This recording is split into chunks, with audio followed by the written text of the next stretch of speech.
on poursuit notre émission avec notre débat et ce soir on a décidé de s'intéresser à cet énième épisode, cette énième provocation de la France envers l'Algérie et son gouvernement. Alors cette fois-ci, c'est signé Emmanuel Macron, le président français, qui lors d'une réunion avec les ambassadeurs français a commenté l'arrestation du citoyen algérien récemment naturalisé français, Boualem Sansal. Faisal.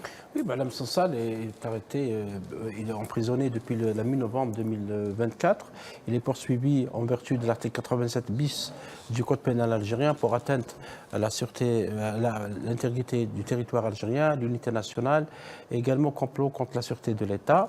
Il a ses avocats, la procédure est en cours. Vous l'avez dit, Nouhed, Boualem Sansal est un citoyen algérien, entré avec un passeport algérien, il est poursuivi par une justice algérienne. De quoi un chef d'État étranger se mêle de l'affaire? Est-ce que le chef d'État algérien peut se mêler d'une affaire qui concerne un écrivain ou un auteur ou quelqu'un d'autre, par exemple, qui est poursuivi en France ou ailleurs? Donc c'est qu'il y a eu donc un certain dépassement et c'est pour ça qu'il y a une réaction de l'Algérie par rapport à ces questions. Et c'est vrai qu'on a constaté ces derniers temps beaucoup de tentatives d'ingérence. On parlait de panafricanisme, et Mahdi a raison, parce que même le panafricanisme, dans le même discours, a été attaqué par le président français, supposé, parce que cette nouvelle pensée, cette nouvelle conscience africaine, nationale africaine, qui veut que l'Afrique se développe sans ingérence extérieure, sans présence militaire extérieure, sont dictées, parce que certains capitaines n'arrivent pas à sortir de l'ère de, si vous voulez, de néocoloniale, l'ère de nostalgique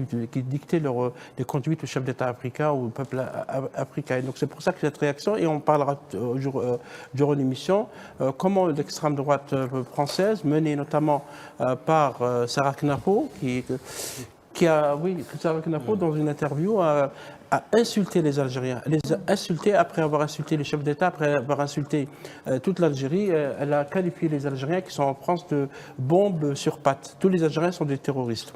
Il y a aussi des déclarations d'autres chefs de cette extrême droite française. Et donc l'Algérie, on a eu aujourd'hui un long communiqué du ministère des Affaires étrangères pour répondre à une affaire d'un TikToker algérien qui a été donc envoyé, l'Algérie l'a envoyé parce que Paris n'a pas respecté la convention consulaire de 1974, parce qu'il fallait informer et consulter l'Algérie. L'Algérie n'est pas une république bananière, donc c'est un État qu'il faut respecter. Donc on est donc dans cette phase.